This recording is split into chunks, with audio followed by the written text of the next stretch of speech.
So, I played all the Witcher games, but backwards. Yes, I know. I started with The Witcher 3, the polished and Polish masterpiece that everyone calls one of the greatest RPGs ever made, and then I decided, hey, what if I went back and then also saw how we actually got here? And spoiler, it's not a smooth journey. It's like starting a 5-star steak dinner and then working your way back to the part where the chef was still learning how to hold a knife. Maybe that comparison's a bit too harsh, since Witcher 2 and 1 are still pretty damn decent games in their own right. But I wanted to understand what made Witcher 3 so good. Like, what scars, what weird ideas, what bad animation CD Projekt Red had to go through to get here. So I played Witcher 3 first, and then slowly descended through Witcher 2 and Witcher 1. And by the end, it honestly felt like I'd watched a studio evolve in reverse. From god-tier games back to barely figuring out how WASD works. Starting with The Witcher 3 is like walking into a franchise at its final form. Everything just clicks. The world, the characters, the music, even the way Geralt grunts when he's annoyed, which is a lot. It feels lived in. It feels believable.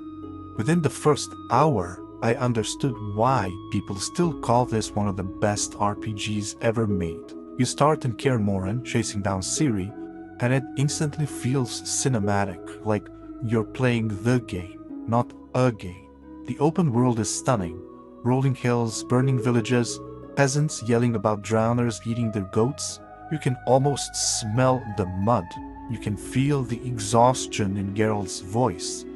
This is immersion done right. Not by constant action, but by how grounded everything feels. But here's the thing, because I played it first, I didn't realize how modern it really is. Everything in Witcher 3 feels intuitive. The map, the movements, the choices, it's all so refined that it's easy to forget CDPR used to struggle with basic camera control.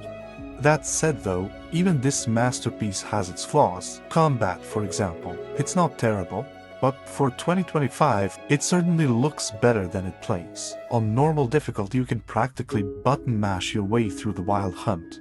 You really need to play on Death March, which is the hardest level, if you want any kind of real challenge. Half the time I felt like Geralt was doing a fancy sword dance while the monsters were politely waiting their turn to die. Once you crank it up to Death March though, it's a completely different experience. Suddenly you're out there, chugging potions, coating blades, preparing traps, and actually feeling like a witcher. And that's when the systems finally make sense. So even though I feel like I shouldn't have to play on the hardest difficulty to be even remotely challenged, it's still a fixable issue. Just play on Death March and you're good. But the real magic of Witcher 3 though is the writing. So many quests, even the side ones, they feel handcrafted. You go from tracking a missing husband to uncovering that he's actually a werewolf. And somehow it all ties into a tragic love story. And of course there's the Bloody Baron. Still one of the best storylines in gaming ever. I don't think there's room for debate. No clear villains, no easy choices, just grief, guilt, and the consequences of trying to fix what's already broken. It's all so real and so human. That's what The Witcher 3 does best. It doesn't tell you who's right, it makes you sit with the gray areas. And that's what surprised me the most, how human the whole game feels. Because Geralt is not your typical hero. He's tired, he's sarcastic, half the time he's trying to finish a contract and get paid, and yet he ends up saving kings, monsters, and everyone in between. Not really because he wants to, although sometimes he kind of wants to, but also because the world forces him to. He's the definition of reluctant empathy. And don't even get me started on the world building. Every innkeeper, every random peasant feels like they have a life outside your quest. Novigrad's politics, Skellige's sea chants, Toussaint's fairy tale absurdity, it all feels like a living, breathing world that doesn't need you to function. You just happen to be walking through it. Funnily enough, I think that expansions don't necessarily make Witcher 3 better or worse. They're just more of Witcher 3, which is great. Both expansions are really good. Hearts of Stone plays like a grim fairy tale. It's a literal Faustian deal with the devil, with a side of love story, and Blood and Wine, it's a full sequel disguised as a DLC. It gives you closure, and not just for Geralt, but for you the player as well. It's rare for a game to make you feel like you've actually finished something, but this one does. But still, Witcher 3 is not flawless.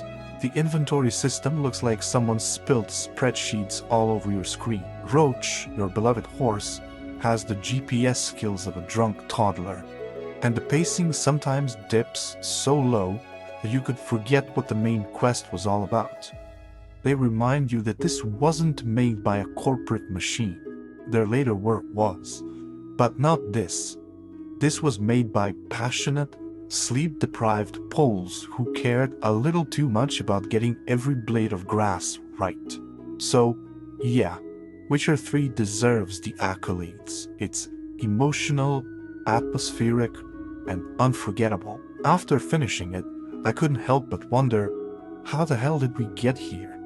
How does a studio go from janky experiments to this level of polish? I had friends who had played Witcher 2 and 1 and who told me about them.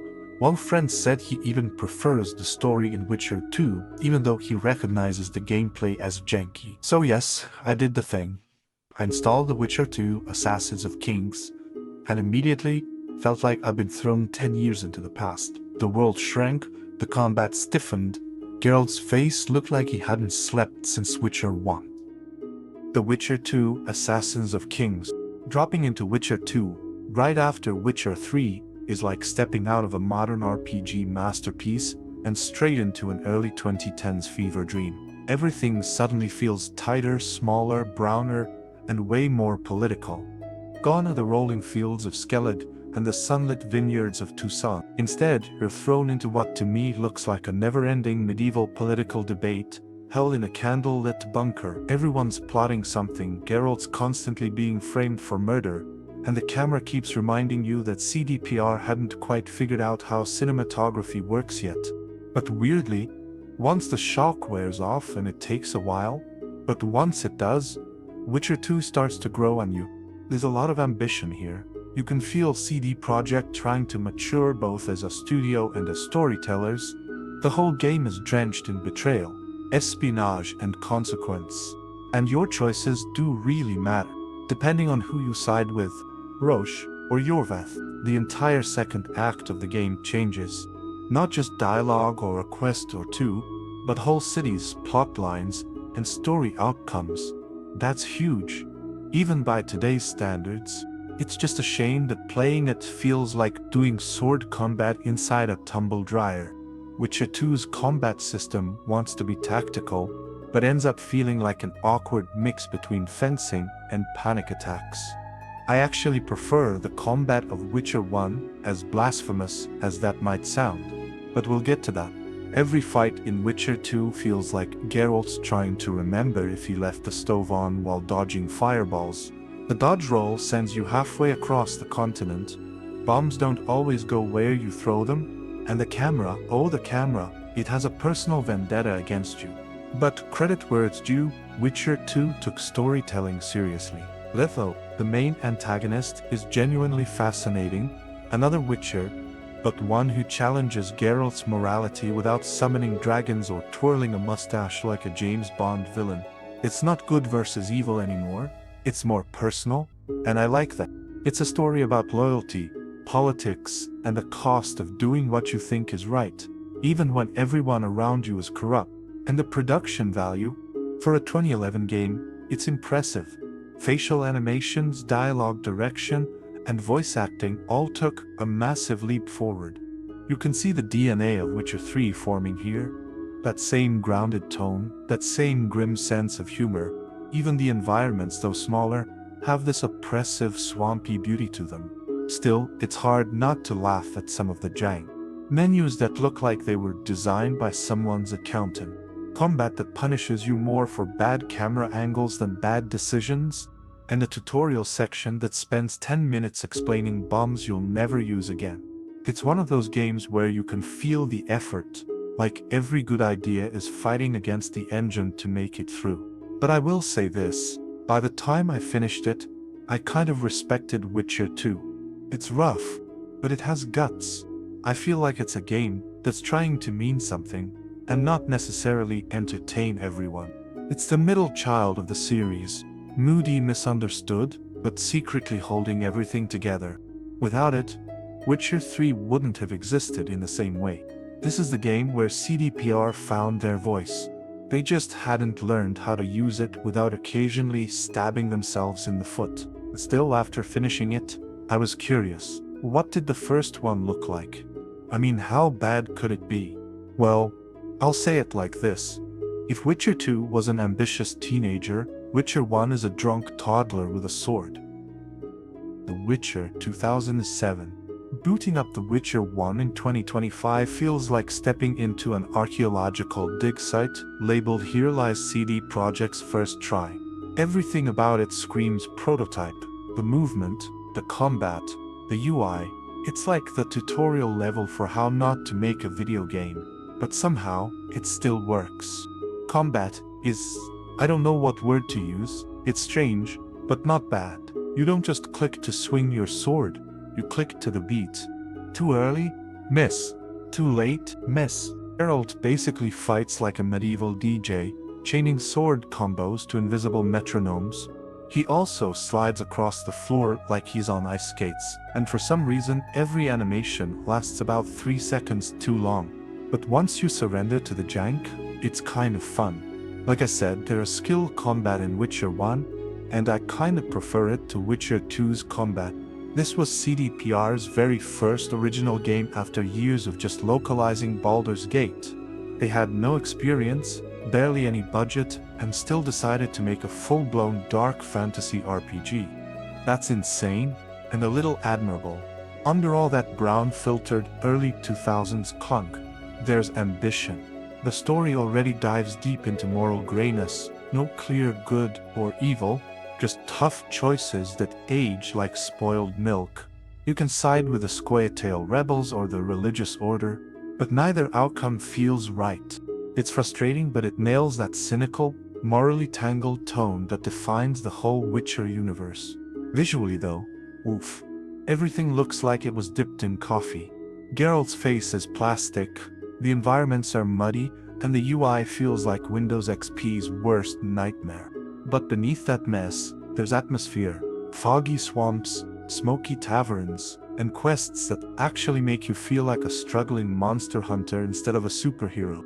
It's rough, it's awkward, but it has soul. The dialogue's clumsy, but Geralt's sarcasm is already there. You can feel CDPR's heart in every janky swing and bugged cutscene. At a certain point, I wasn't laughing at it anymore, I was rooting for it. It's like watching a band's first shaky gig before they blow up years later. The sound's off, the lighting sucks, but the spark and the energy is real. If I had to rank them after going backward through the trilogy, Witcher 1 is the heart. Clunky, brave, and raw. Witcher 2 is the mind. Ambitious, serious, and learning to stand on its own. Witcher 3 is the soul, the culmination of every failure lesson and late-night bug fix that came before.